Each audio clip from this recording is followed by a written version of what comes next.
Frédéric Bondou, bonjour. Merci de me recevoir en direct de Watches and Wonders 2022 sur le stand de Grand Seiko.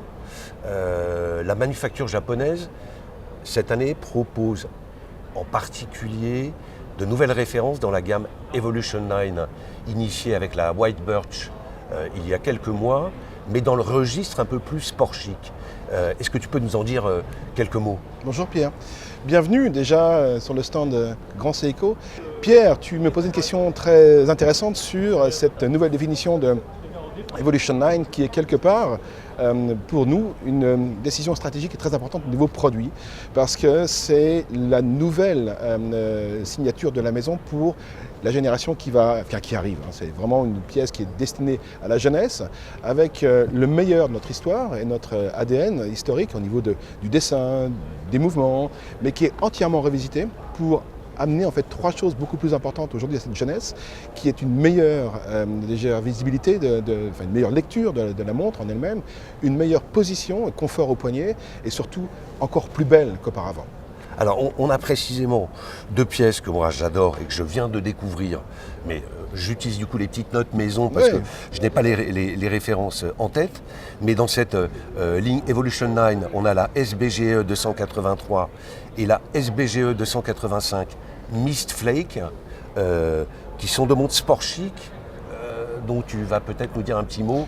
Oui, alors c'est une paire qui est absolument superbe, tu l'as vu, découvert toi-même, avec deux cadrans qui déclinent 3 aiguilles date mais en GMT, avec un cadran qui est Mist Flake. Mist Flake, c'est quoi ? C'est en fait les premières brumes du matin qui arrivent au moment où le jour apparaît et la température commence un petit peu à monter. C'est cette vision assez éphémère de la journée qui commence qu'on a voulu retranscrire dans ce cadran. J'ai personnellement beaucoup d'affect pour ce produit que je trouve absolument somptueux parce qu'il a tous les codes ADN que Grand Seiko représente. Et là on est sur deux pièces qui sont full titane, donc hyper légères, très confortables. Full titane, le mouvement est un mouvement GMT Grand Seiko in-house naturellement et on est à 8 500 €. Voilà, avec motorisé par un calibre Spring Drive. Donc ultra précis, avec une très confortable réserve de marche. Absolument. Je continue mes petites notes. On a deux chronographes également qui sortent. La SGBC 249 en édition limitée, si je ne dis pas de bêtises. Oui. Et la SBGC 251, cadran noir, qui là est un modèle de la production courante. Oui, absolument. D'ailleurs, on a deux définitions au niveau du mouvement. La pièce qui est limitée à 700 exemplaires, un mouvement qui est précis à plus 0,5 secondes par jour et l'autre à plus ou moins 1 seconde par jour. On est sur un tarif là aussi important, clairement, 12 500 € pour la série limitée et on est à 11 500 pour la série qui est courante. Ces pièces-là arriveront à la réseau de distribution pour la série limitée cet été et pour la deuxième à partir de septembre-octobre. Et là aussi, on est sur des chronos full titane. Full titane. Et avec une lunette en saphir. Oui, absolument. Pour plus de profondeur. Mais la pièce que personnellement je préfère, c'est la troisième qui est un diver, en titane aussi, qui vient accueillir dans sa boîte un mouvement qui est le nouveau mouvement Spring Drive, réserve de marche 5 jours, qu'on a sorti il y a maintenant 2 ans. Vous avez dans le Pacifique, près de l'archipel du Japon, un stream qu'on appelle le Black Stream, c'est courant, qui est assez profond et assez fort, qui mue en fait tout le nord du Pacifique. Et comme vous le savez, le Pacifique est beaucoup plus profond que l'océan Atlantique, par exemple, et la couleur du Pacifique est noire, beaucoup plus noire que l'aile Atlantique.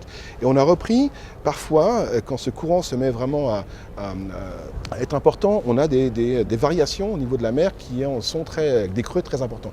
Et on a retravaillé sur le cadran, comme on sait faire, ces mouvements très particuliers qu'on peut retrouver le long en fait, des côtes japonaises, qu'on appelle ushio, et cette pièce est absolument somptueuse.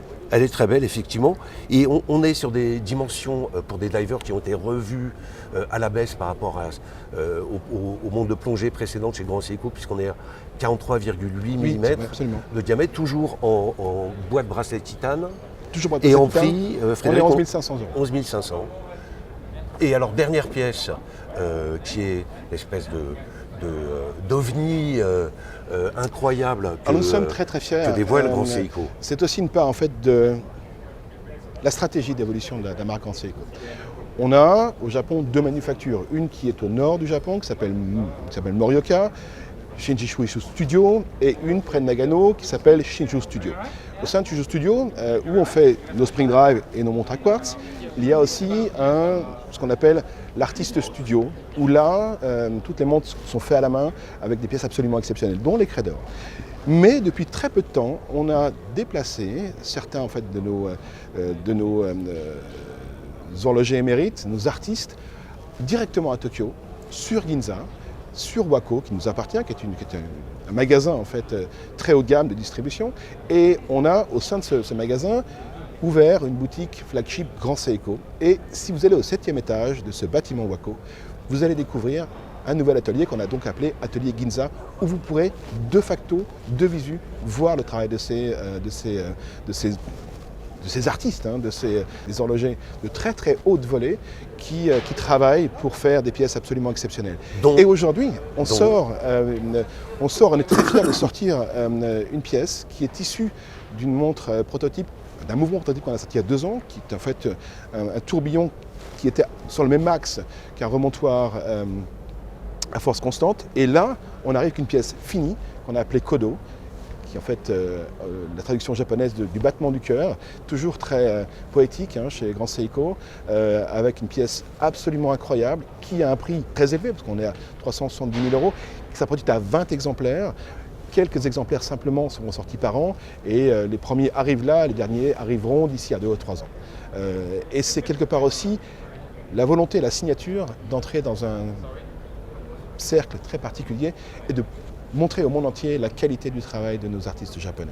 Et est-ce que ce tourbillon et les autres pièces dont tu viens de nous parler seront visibles chez Grand Seiko, Place Vendôme? Alors, toute la pièce est en collection naturellement. Les premiers Revolution 9 arriveront cet été. Et on aura la chance d'avoir le premier Kodo, si tout va bien, en novembre-décembre, à la boutique de la Place Vendôme. Bon, alors on ne va pas attendre novembre-décembre pour venir voir Grand Seiko, Place Vendôme. On peut s'y retrouver très bientôt. Nous sommes ouverts tous les jours, voilà, de 11h à 19h. Frédéric, merci. Très heureux pour avec grand plaisir. Et merci, très bon Pierre. Watches and Wonders. Vous aussi, amusez-vous bien, ayez beaucoup de plaisir, beaucoup d'émotions. Et puis on est là aussi par amour, donc prenez votre dose d'amour pour toute l'année. Merci Frédéric. Avec grand plaisir.